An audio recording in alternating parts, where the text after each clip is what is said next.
Introdução ao magnetismo, né? A história e o desenvolvimento dos estudos sobre os materiais magnéticos, os famosos ímãs, né? Quem vos apresenta aqui é a professora Bianca e o professor Tony, que vai falar um pouquinho mais à frente. E, bom, os objetivos a serem alcançados. Compreender o que é magnetismo, quem primeiro apresentou os estudos sistemáticos sobre os materiais magnéticos e descobriu o campo magnético da Terra, quais os cientistas que no século XIX realizaram os estudos que unificaram as leis da eletricidade e do magnetismo, conhecer sobre o que é campo magnético e quais os tipos de materiais magnéticos existem, as aplicações dos materiais magnéticos. Antes de tudo isso, vamos viajar no tempo, né? Falar um pouquinho sobre a história, de como começou a se falar sobre o magnetismo, né? E para entender o que a gente vai explicar mais para frente. Bom, os primeiros estudos realizados nessa área foram feitos foram no século VI a.C. por Tales de Mileto. Ele observou a capacidade que algumas pedrinhas tinham, que hoje são chamadas de magnetita, de atraírem umas às outras e também ao ferro. Por que ela foi chamada de magnetita? Porque na época ela foi encontrada numa região da Grécia chamada Magnésia, e por isso o nome magnetita, né? Já a primeira aplicação prática do magnetismo foi encontrada pelos chineses, né? Na bússola, que se baseia na interação do campo magnético de um ímã, que é a agulha da bússola, né? A agulha da bússola, ela funciona como um ímã. O ímã magnético que vai ser atraído pelo campo magnético da Terra, né? Com o campo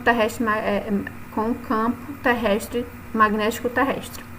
No século VI, os chineses já dominavam a fabricação de ímãs, ou seja, eles já entendiam bastante do que era ímã e era um dos grandes percursores sobre o magnetismo, né, de estudo, de fabricação de ímãs. Bom, os estudos sobre o magnetismo somente ganham força a partir do século XIII, né, quando alguns trabalhos e observações foram feitos sobre a eletricidade e o magnetismo, que ainda eram considerados fenômenos completamente distintos, quando naquela época, quando os chineses começaram a observar, meio que ficou estagnado essa questão do magnetismo. Somente então no século XIII e posteriormente no século XIX que essa teoria realmente foi aceita, né? Principalmente no século XIX, porque teve um boom de estudos de grandes cientistas que começaram a estudar o magnetismo e o que ele fazia, como que começou-se a fazer indagações por que ela tinha aquela atração, que o magnetismo ele acontece, né? Se a gente pegar um ímã, a gente percebe que ele atrai, se a gente colocar na geladeira, ele atrai pela geladeira, ele fica grudado. E alguns estudos experimentais na área foram feitos pelos europeus, né? Que é o Pierre Pellerin de Maricourt, em 1269, ele descreveu uma grande quantidade de experimentos sobre magnetismo.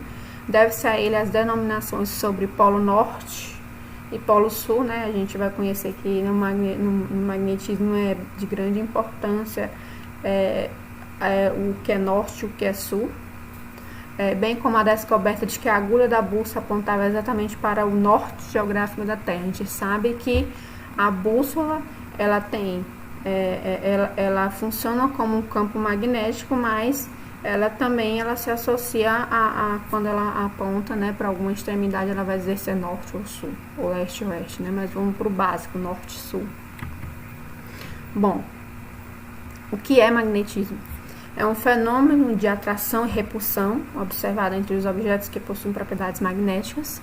Como a gente pode ver aqui na imagem, né, o ímã está atraindo algumas partículas de um mineral, né, sendo atraídos, e aqui ao lado é uma bússola também. A agulha da bússola ela funciona como um campo magnético. O magnetismo pode ser explicado através das forças de polo, né, que são os materiais que dispõem de propriedades que possuem dois polos diferentes. O que é de polo? Significa dois polos, norte e sul, básico, norte e sul. Quando esses objetos entram em contato com outros, os polos iguais se repelem e os polos opostos se atraem. Esse fenômeno recebe a denominação de polo magnético, pode ser considerado uma grandeza.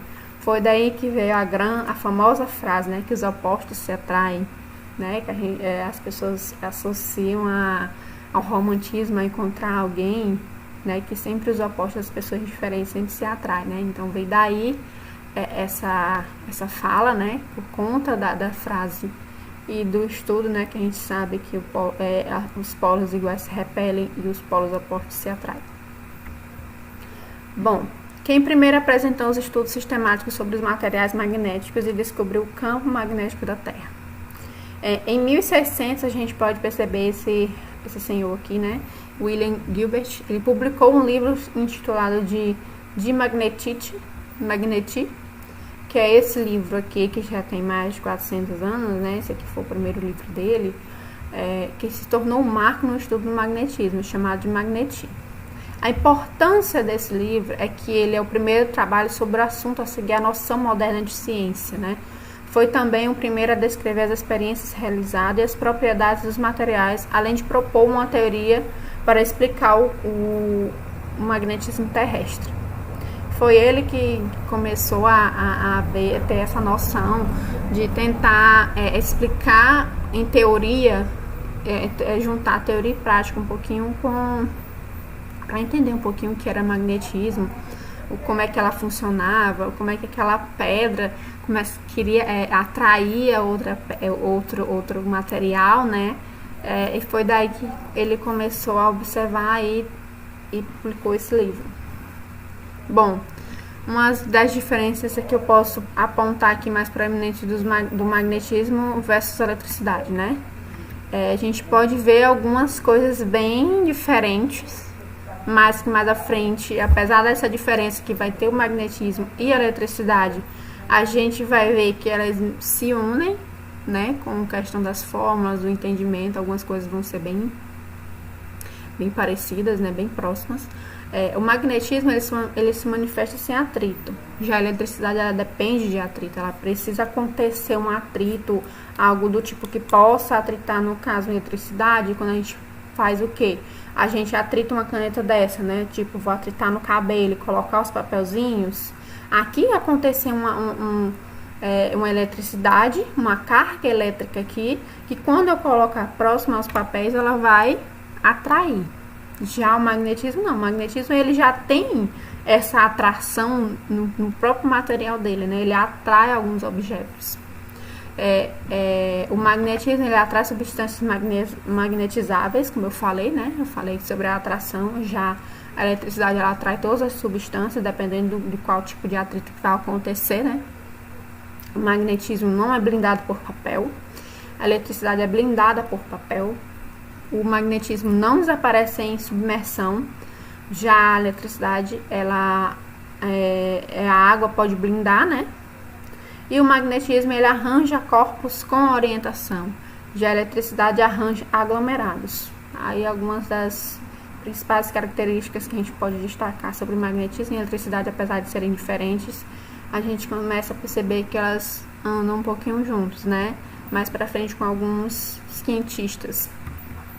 Bom, aqui a gente vai fazer um pouquinho da introdução, falar um pouquinho sobre quais foram os cientistas, né, que realizaram os estudos que unificaram as leis da eletricidade e do magnetismo, que até então, antes do século XIX, não existia essa união entre eletricidade e magnetismo, até porque eles eram opostos, né, então não conseguiam associar que os dois estavam juntos, quando na verdade eles estão bem próximos, né. Foram três estudiosos que chamaram mais atenção naquela época do século XIX, com algumas teorias que eles aplicaram, que até hoje são famosas, que a gente segue também, né?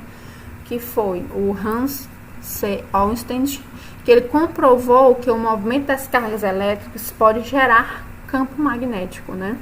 Ou seja, aqui ao lado, aqui é Olmsted, né? O famoso Olmsted. Aqui, nessa imagem, a gente pode ver que é o experimento de Olmsted, né? Onde ele posicionou uma bússola próxima a um circuito elétrico, simples e percebeu que a agulha imantada na bússola sofria deflexões, ou seja, ela se movia. Que existia uma corrente elétrica no circuito em que ela se encontrava. Se a corrente era interrompida, a agulha voltava à posição normal, à posição inicial. A agulha voltava para a posição normal, apontando sempre para o norte geográfico. A única explicação possível para a deflexão sofrida pela agulha imantada era a presença de um campo magnético, né? Que mais pra frente vocês vão tentar entender o que é campo magnético, que meu amigo Tony vai explicar um pouquinho para vocês. Vocês vão conseguir entender o porquê dessa atração. Assim, Einstein concluiu que as cargas elétricas em movimento geravam um campo magnético, ou seja, as cargas elétricas da eletricidade e o campo magnético eles estavam relacionados e que apesar disso, com isso na verdade, é que conseguia que a agulha da bússola girasse, né? E a apontasse para onde era o norte geográfico e na bússola seria o sul geográfico. Aqui. Um exemplo bem clássico que eu posso falar, né? É que a bússola, quando a gente vai utilizar uma bússola, a gente faz o quê? A bússola ela aponta para o norte geográfico. Mas na bússola em si, ali se torna o sul magnético dela, né? E quando quando a bússola aponta para o sul da Terra terrestre, ali é o que? O norte magnético. Por isso que a gente tem que tentar entender o que é norte geográfico. O norte geográfico é o que? O norte da Terra, o sul da Terra. A gente sabe que o planeta Terra ele é dividido em norte e sul. E o magnetismo, com norte e sul, quando a gente fala em norte, é o sul magnético. Quando a gente fala em sul, ele é o norte magnético. Onde ocorre... Por isso que a gente sempre vai tentar lembrar sobre o que é isso, porque quando a gente fala norte e sul, o que? Na primeira vez que eu falei lá sobre o que é o campo magnético, né? Eu falei que, quando eu falei sobre o magnetismo, que foi que eu falei? Que os opostos se atraem e que os iguais se repelem. Então, daí está a gente tentar entender o que acontece, né? O norte geográfico e o sul magnético. Bom, outro cientista também bem famoso que também ajudou a entender o que era a unificar a eletricidade e o magnetismo foi o Faraday, né, que é a segunda lei de Faraday. Segunda lei de Faraday é o movimento relativo entre o ímã e a espira que gera corrente elétrica, né? Faraday foi um precursor em estudos da relação entre eletricidade e magnetismo. Ele contribuiu significativamente para as áreas de campo magnético. Suas pesquisas foram essenciais para as descobertas futuras, né? Mais à frente a gente vai entender o porquê que esses cientistas foram tão importantes para os estudos de hoje, né? O Faraday, também conhecida como a lei da indução eletromagnética, afirma que a variação do fluxo do campo magnético atrai materiais condutores que induz o surgimento de uma corrente elétrica. Aqui a gente pode perceber que, vamos supor, um exemplo bem prático da eletricidade é que do magnetismo, né?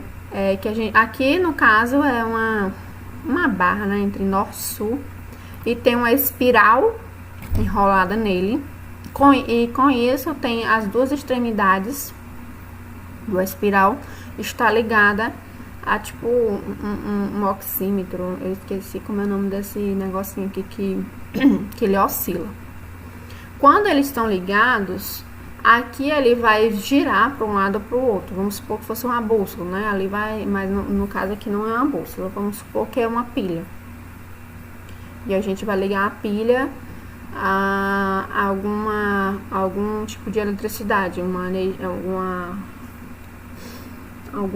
eu esqueci o nomezinho que a gente dá, que ele gera energia e a gente consegue perceber através de uma pilha com esse prego imantado, a gente vai conseguir perceber a corrente elétrica que acontece com o prego e a pilha e o ferro e o cobre, na verdade.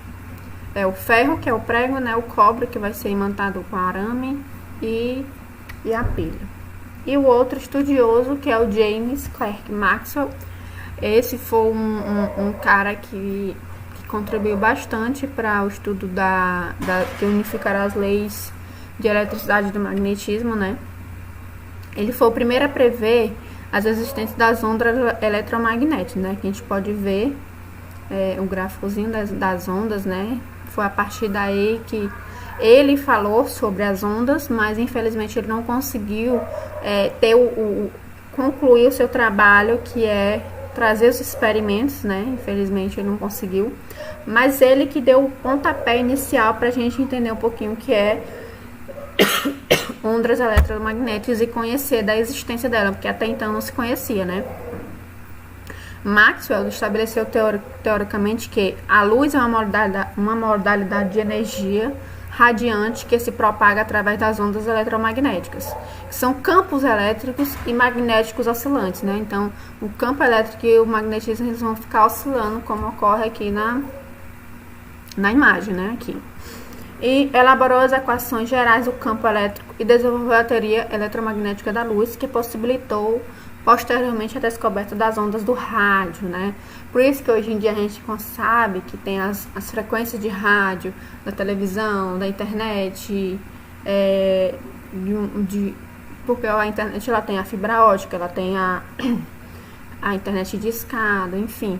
Foi a partir daí que a gente conseguiu entender um pouquinho mais sobre a junção que é o magnetismo e a eletricidade andavam juntos, né? Porque até então não tinha isso. E Maxwell foi o precursor, que é bem conhecida como ele uniu alguns estudos, né, de alguns colegas mais anteriormente que ele, que tinham algumas leis, e foi a partir disso que a gente conseguiu associar algumas equações para se tentar entender e compreender o que estava acontecendo naquela época, né? As 4 equações que sempre falam que é equações de Maxwell, né? Que é a lei de Gauss para a eletricidade, a lei de Gauss para o magnetismo, a terceira lei, que é a lei de Amperes, e a quarta lei, que é a lei de Faraday, né? Que ela é muito famosa para a eletricidade e também para desenvolver a questão do magnetismo, quando a gente vai tentar solucionar alguns exercícios. Então ele foi de grande importância para a ciência, para o mundo físico, né? Porque ele deu esse boom na história e na evolução da física, e para a gente compreender o que hoje em dia a gente conhece, né? Como o eletromagnetismo e a eletricidade e as ondas eletromagnéticas que a gente conhece. E mais para frente vocês vão tentar entender um pouquinho o que é campo magnético, alguns exemplos, alguns materiais e as aplicações com o professor Tony, tá? Pessoal, me chamo Tony e dando continuidade à nossa aula aí, hoje a gente aprendeu aí anteriormente aí com Bianca um pouco, a gente pôde compreender aí o que é o magnetismo, né? Além disso, a gente também pôde compreender quem primeiro apresentou um estudo sistemático aí sobre os materiais magnéticos e descobriu também, né, o campo magnético da Terra. A gente também aprendeu com ela quais os cientistas aí que no século XIX realizaram os estudos aí que unificaram as leis da eletricidade e do magnetismo. E agora a gente vai compreender um pouco sobre, né, o campo magnético. A gente vai conhecer o campo magnético, quais os seus materiais, né, quais os tipos de materiais que estão envolvidos aí nesse campo, né, nesse campo magnético, quais esses materiais que existem e quais também as suas aplicações. Então vamos lá. Então, o campo magnético, né? Então, chama-se de campo magnético quando os ímãs eles criam ao seu redor um campo de forças com um objeto de ferro ou de aço, por exemplo, e é induzido em um campo magnético ou um objeto sofre aí a ação de uma força. Aqui nós temos uma imagem para exemplificar basicamente isso, onde a gente pode observar a formação aí desses campos magnéticos aqui. E quais os tipos de materiais magnéticos que existem, né? Então, eles podem ser classificados em 3 tipos. O primeiro dele é os diamagnéticos, que aqui nós temos alguns exemplos como a prata, o ouro e o cobre. Nós também temos os paramagnéticos, né? Como a hematita, o magnésio, o lítio. E os ferromagnéticos, que são aí representados pelo ferro, pelo cobalto e pelo níquel, né? E tem vários outros aí também. Sim, e vamos lá. Os materiais diamagnéticos, eles são materiais que, quando colocados na presença de um campo magnético externo, a resultante cria aí no interior do material alinhamento em oposição ao campo magnético, o que causa a sua mútua repulsão, né? E como exemplos, como a gente viu anteriormente, a gente tem aí a prata, que causa essa repulsão, né? Quando colocada aí nesse campo externo, o ouro, o cobre e o diamante. E sobre os paramagnéticos, eles são materiais que, quando colocados na presença de um campo magnético externo, eles geram um fluxo aumentado dentro do material. Ou seja, esses tipos de materiais eles são ligeiramente atraídos. E, novamente a gente tem os exemplos, né? A hematita, o magnésio, o lítio. E por último, os ferromagnéticos, né? Que são materiais que são aí fortemente paramagnéticos, que quando submetidos a um campo magnético externo, ele é aumentado de uma forma muito intensa, né? E são materiais aí fortemente atraídos aí por esse campo. Como a gente pode observar, o que acontece muito é quando a gente tem algum material de ferro, ou também desses outros materiais aqui, que são exemplos de ferromagnéticos, né? E agora a gente vai partir para a última seção, que é sobre as aplicações desses materiais, né? E nas aplicações, nós temos aí muitas aplicações, principalmente nas aplicações tradicionais, como em motores, geradores e transformadores. E os materiais magnéticos são utilizados em 3 grandes categorias, né?